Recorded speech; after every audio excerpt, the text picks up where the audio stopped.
Cantiga de Esponsais, de Machado de Assis, voz Iba Mendes.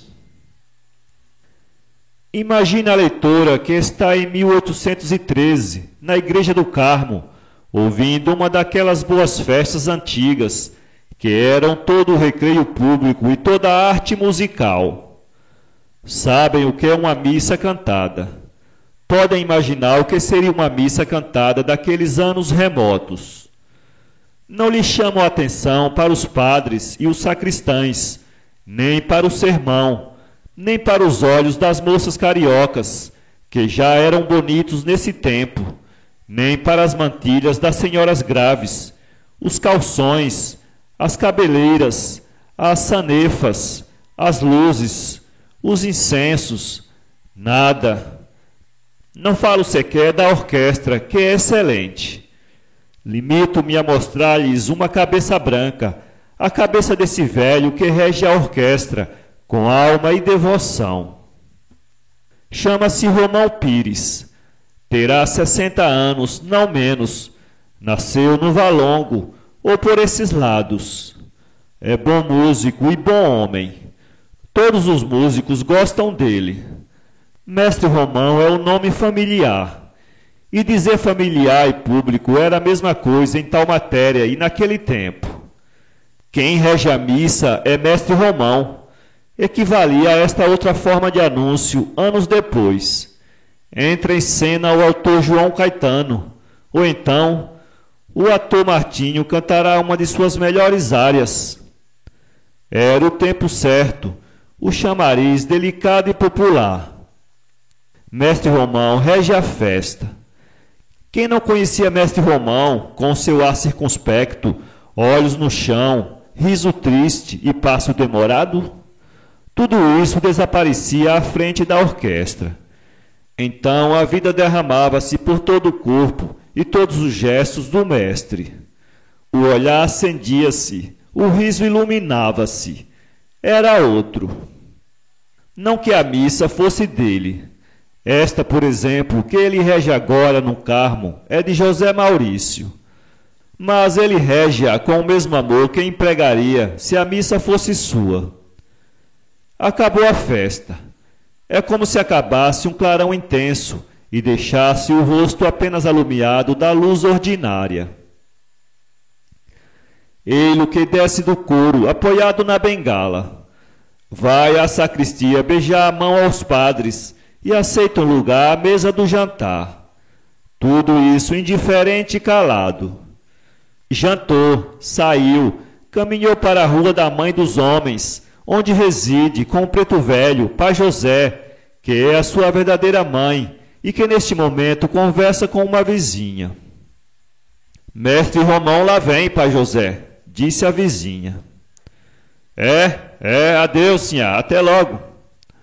Pai José deu um salto, entrou em casa e esperou o senhor, que daí a pouco entrava com o mesmo ar do costume.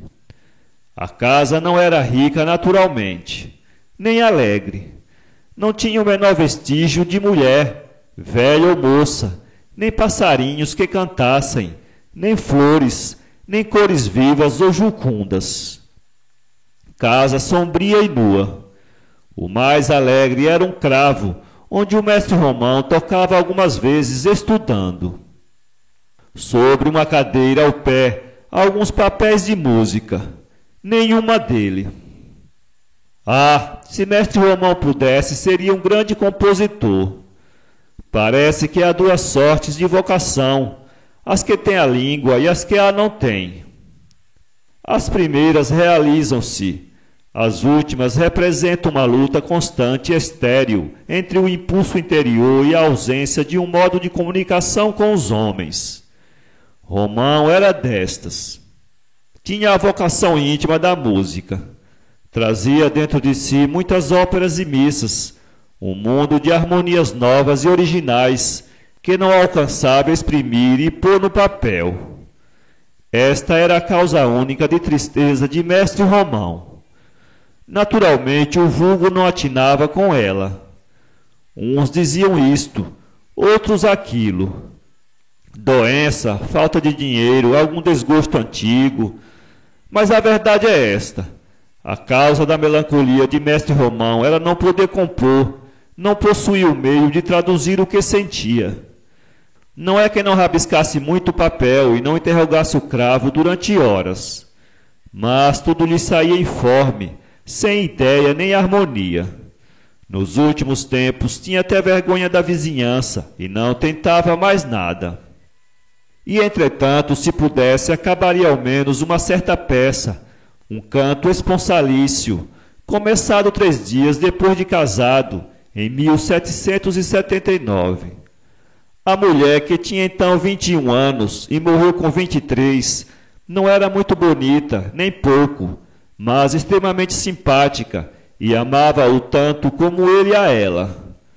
3 dias depois de casado, Mestre Romão sentiu em si alguma coisa parecida com inspiração.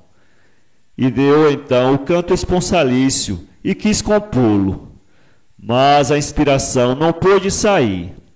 Como um pássaro que acaba de ser preso e forceja por transpor as paredes da gaiola, abaixo, acima, impaciente, aterrado, assim batia a inspiração do nosso músico, encerrada nele sem poder sair, sem achar uma porta, nada. Algumas notas chegaram a ligar-se. Ele escreveu-as, obra de uma folha de papel, não mais. Temor no dia seguinte, 10 dias depois, 20 vezes durante o tempo de casado. Quando a mulher morreu, ele releu essas primeiras notas conjugais e ficou ainda mais triste, por não ter podido fixar no papel a sensação de felicidade extinta. Pai José, disse ele ao entrar, sinto-me hoje adoentado. Senhor comeu alguma coisa que fez mal? Não, já de manhã não estava bom. Vai à botica. O boticário mandou alguma coisa que ele tomou à noite. No dia seguinte, Mestre Romão não se sentia melhor. É preciso dizer que ele padecia do coração, moléstia grave e crônica. Pai José ficou aterrado quando viu que o incômodo não cedera ao remédio, nem ao repouso, e quis chamar o médico. Para quê? Disse o mestre. Isto passa. O dia não acabou pior, e a noite suportou a ele bem, não assim o preto, que mal pôde dormir 2 horas. A vizinhança, apenas soube do incômodo, não quis outro motivo de palestra. Os que entretinham relações com o mestre foram visitá-lo, e diziam-lhe que não eram nada, que eram macacoas do tempo. Um acrescentava graciosamente que era a manha para fugir aos capotes que o boticário lhe dava no gamão. Outro que eram amores. Mestre Romão sorria, mas consigo mesmo dizia que era o final. Está acabado, pensava ele. Um dia de manhã, 5, depois da festa, o médico achou-o realmente mal. E foi isso que ele lhe viu na fisionomia por trás das palavras enganadoras. Isso não é nada, é preciso não pensar em músicas. Em músicas. Justamente esta palavra do médico deu ao mestre um pensamento. Logo que ficou só com o escravo, abriu a gaveta onde guardava desde 1779 o canto esponsalício começado. Releu essas notas arrancadas a custo e não concluídas. E então teve uma ideia singular. Rematar a obra agora, fosse como fosse. Qualquer coisa servia, uma vez que deixasse um pouco de alma na terra. Quem sabe? Em 1880 talvez se toque isto, e se conte que o mestre Romão... O princípio do canto rematava em um certo lá. Este lá, que lhe caía bem no lugar, era a nota derradeiramente escrita. Mestre Romão ordenou que lhe levasse um cravo para a sala do fundo, que dava para o quintal. Era-lhe preciso ar. Pela janela, viu na janela dos fundos de outra casa 2 casadinhos de 8 dias, debruçados, com os braços por cima dos ombros e 2 mãos presas. Mestre Romão sorriu com tristeza. Aqueles chegam lá, disse ele. Eu saio. Comporei ao menos este canto que eles poderão tocar. Sentou-se ao cravo, reproduziu as notas e chegou ao lá.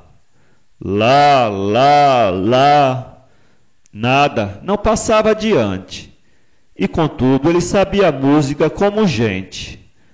Lá, dó, lá, mi, lá, si, dó, ré, ré, ré. Impossível. Nenhuma inspiração.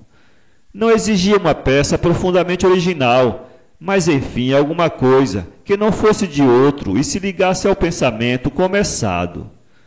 Voltava ao princípio, repetia as notas, buscava reaver um retalho da sensação extinta, lembrava-se da mulher dos primeiros tempos. Para completar a ilusão, deitava os olhos pela janela para o lado dos casadinhos. Estes continuavam ali, com as mãos presas e os braços passados nos ombros um do outro. A diferença é que se miravam agora, em vez de olhar para baixo. Mestre Romão, ofegante da moléstia e de impaciência, tornava ao cravo. Mas a vista do casal não lhe suprira a inspiração, e as notas seguintes não soavam. Lá, lá, lá. Desesperado, deixou o cravo, pegou do papel escrito e rasgou. Nesse momento, a moça, embebida no olhar do marido, começou a cantarolar à toa, inconscientemente, uma coisa nunca antes cantada nem sabida, na qual coisa um certo lá trazia por si uma linda frase musical, justamente a que mestre Romão procurara durante anos sem achar nunca. O mestre ouviu-a com tristeza, abanou a cabeça e à noite expirou. Para ler esse conto, acesse www.poeteiro.com